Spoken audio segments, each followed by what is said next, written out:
Hello, hello, good afternoon, good morning, wherever you are. Hello, we are back to another episode of the Elevate Life podcast. I am your host, Dieula Prevalon, and here we talk about starting over again. After you have been through up and down the journey of healing, it is imperative for you to start over again, for me to start over again.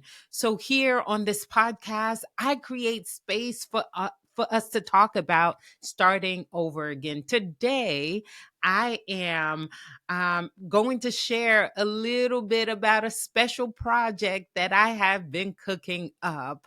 And it is a project that has to do with my book, Does God See Me? Which came out and launched about a year ago. And from the moment I started writing the book, I had a special audience in mind. I had a special person in mind. But before I even go into who I had in mind when I started writing the book, let me share a little bit of why I wrote the book. I wrote the book while I was sitting in Saturday.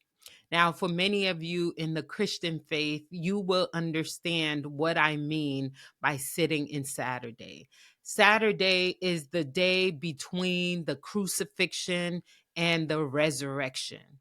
Saturday is the day of waiting to see what God will do. Saturday is a day of questions. Saturday is a day of being disillusioned, confused, and not sure how God is going to explain himself now. Saturday is the day where we sit in pain, in anguish, in confusion. It is the day where we're not sure about God.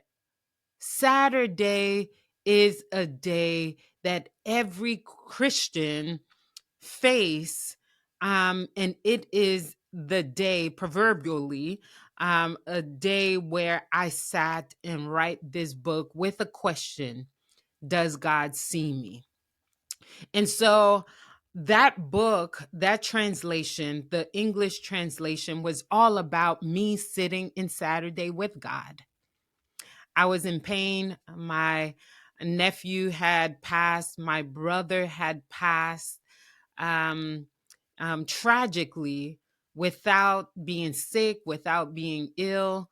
My brother passed right before Christmas as we were planning for a Christmas celebration in 2019, and I was sitting in Saturday. I had intention to write this book. I had an editor friend of mine to help me bring the book together and put the outlines together. But my brother had passed, and I found myself sitting in Saturday. I was angry with God. I was sad. I was mad. I was numb. And so everything you got in the book, Does God See Me, was about me sitting in Saturday. Not only me sitting in Saturday, but it was about millions of voices around the world, particularly women's voices who were sitting in Saturday. And I had met them through the work of Elevate Her International. And I sat with them as they were sitting in their Saturdays. And I heard their stories, and we talked about trauma healing. We talked about God being at the center of the healing journey with them. And so their Saturdays came into helping me make this book what it was. So, does God see me? I look at that question as the question of lament, the question that many of us ask, or similar questions we ask when we are sitting in Saturday. I believe every last one of us have a Saturday moment. Every last one of us have these Saturday moments. And so, does God see me? Was my Saturday, was me sitting in Saturday with God. And so I wrote my little heart out with me and God. God was my traveling companion. as I was writing this book about 3 years ago. And so today, I want to share of a special project that I've been working on with this book, Does God See Me? It is a translation project. And the project is to translate the book from English to French. Now, you might ask me, why French? Why French? For those of you who don't know, I was born in Haiti. The national language in Haiti is French. The language spoken in the homes is Creole. And so French was the second language I learned before I even learned English. French was the second language I learned. Now, French, you know, what's the word? My fluency is not as great as it could be because I don't live in Haiti and I have not lived there for since I was 12. And so my fluency is not as great. And I have not been in France. I've been in Canada, not in Quebec.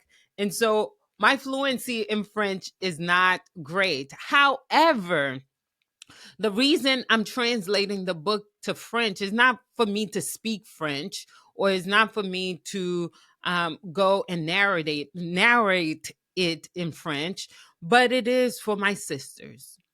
When I started working on the book, I instantly started thinking of the women that I worked with, particularly in Haiti and Second Congo.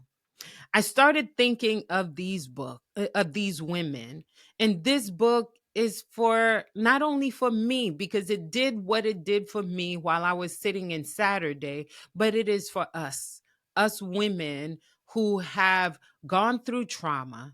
Every woman who have gone through trauma, who have gone through a measure of pain and suffering, this book is for them. But the translation is for French speaking women in Haiti, in Congo, in France, in West Africa, in wherever they may be, this translation is for them.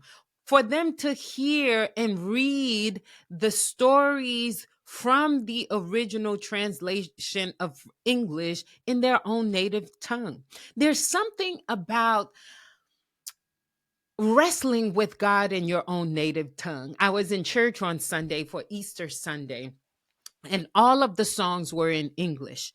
All of the songs were in English, and it's an English speaking church, but it's a multi ethnic church. You know, we have a pastor that is Asian American, co pastor that is Latin American, and we have African Americans. We had a Caribbean American. So it's a great and diverse space. But something happened in the service, and I was probably sitting in the fourth row, and there was a man in the front row who is Afro Latin.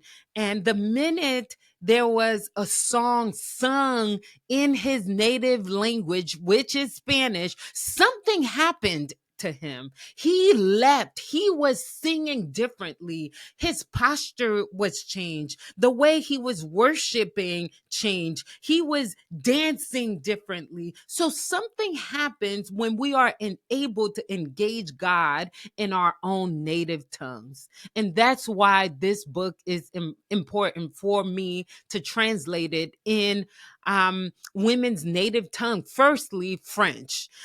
Partly because Haiti, the women of Haiti have nurtured me. They have supported me. They have loved me. They mothered me in a way where this translation project is a gift to them primarily. It's a gift to them to let them know that I see them, I love them, I honor them, so much so that I would present a product that is just for them to engage in their own native tongue, for them to wrestle with God in their own native tongue. This book is an homage to them. It's me paying homage to them. I am so grateful to be at a place where I am able to present them a gift as much as they've given me, I want to give back to these women. Also, my Congolese sisters, one of them I'm thinking about right now, Sister Marie Jeanne, who, when she first heard about my book and she got her hands on the English translation, she spoke English very well, and she reads English very well. But the first thing she said was that I cannot wait until it is translated to French so my sisters in Congo can engage with this book, can have a copy in their hands. So this book is for Marie-Jeanne and the sisters of Congo. This translation will be for them as well. What I was surprised by when I wrote the book, Does God See Me? Is the amount of people that engage with the book that I did not have in mind. Oh, yes. One of the first groups of people that engaged with the book I did not have in mind were men. Yes, men. One of the first people that I interviewed was an Asian American man who read my book and said, this book resonated with my own story. And I was shocked, y'all. I was in so much shock because I did not envision that an Asian American man would read my book and walk away feeling seen, because that's the word he said. I felt seen reading your book. Here's another group, white women. Oh my goodness, I was floored away that women would engage with my book in such a way that they would feel seen. They saw the God that saw me and saw them as well. I was so floored by that reaction. So there are many testimonials about the book of people who engaged with the book and walked away feeling seen. So I'm so grateful. So as I write this book, as I wrote this book and as I'm working on this translation, I know I might not be able to see all the people that this book and this translation is going to impact, but they're there. They're there. My vision is limited. The way I can dream and think is limited, but God thinks way beyond what I'm able to think. So this book is for you. If you're listening, this translation is for all these women who are able to engage with this book in their own native tongue. Now, I'm doing this podcast for another reason. I'm doing this podcast to invite you, those of you who maybe this translation project is not for you, but you understand the need of women being able to engage with this project, with this book, with this translation in their own native tongue. Maybe that resonates with you. Maybe you understand what it means for people to have literature in their own native tongue. Maybe you understand the need of Haitian women, Congolese women, women in West Africa, women, even women in America whose primary language is French. Maybe you understand that need and you want to support this project. This podcast is for you. The first translation, or the book itself, the English um, iteration of this book, was about me and God. I believe this project invites you in a way that you were not invited in while I was sitting in Saturday writing this book. Now you are invited. You are invited to be a part of this project to make sure that women in these places, in these spaces, in these communities are able to get a copy of this book in their own native tongue and be able to feel that God sees them, to be able to hear the stories and process with those stories and engage those stories in a way that they couldn't with the English translation. So this podcast is for you. If this resonates with you, um, that you want to be a part of this project, though you were not a part of the first time I wrote this book, now you get to be a part of this project. I am doing a Give Butter campaign, and the campaign will go out in May. And you will be able to join in and say, I want to be a part of this project. You will be able to engage with the women of Elevate Her International. You will be able to engage with them in such a way of encouraging them in their own healing journeys, just as you have been blessed by this book project. And if you have not read it, if you have not read the English translation, it is time. I will leave the link in the comments for you to pick up a copy. But I also want you to engage in this translation project in such a way that you make it your own. So read over the campaign and see what's in there that's for you. See how you want to make an impact. See how you want to show up for the women in Haiti and in West Africa and in France and in Canada. All these women that are waiting to engage with this book in their own native tongue.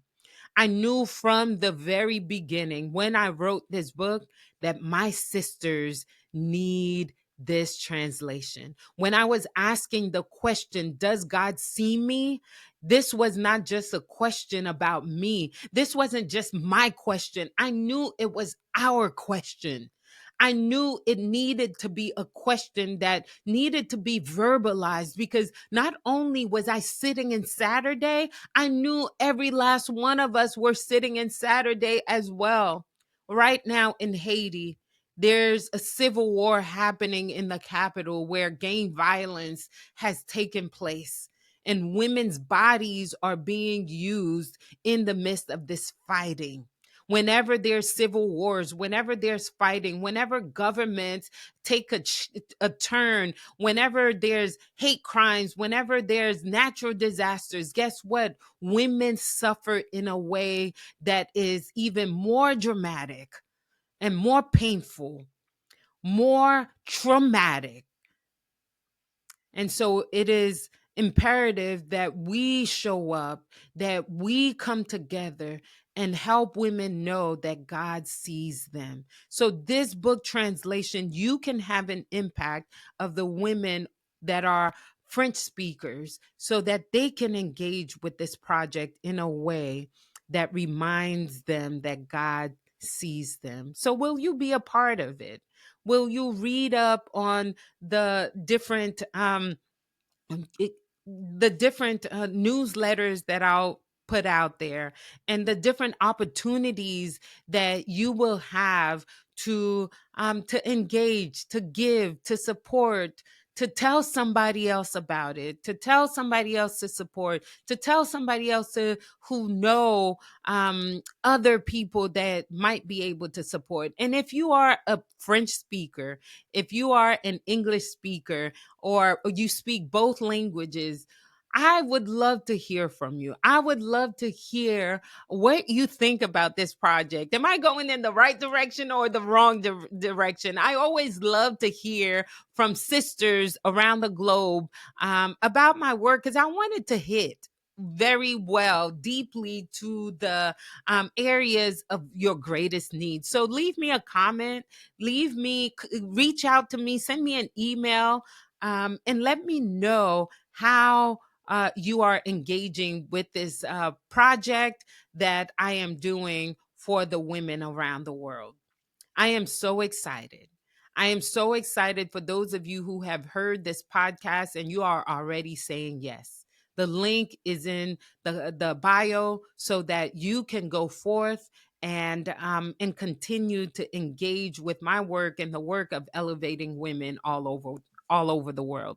Thank you so much for listening. Thank you so much for continuing to support and responding in such a way that will create an impact around the world.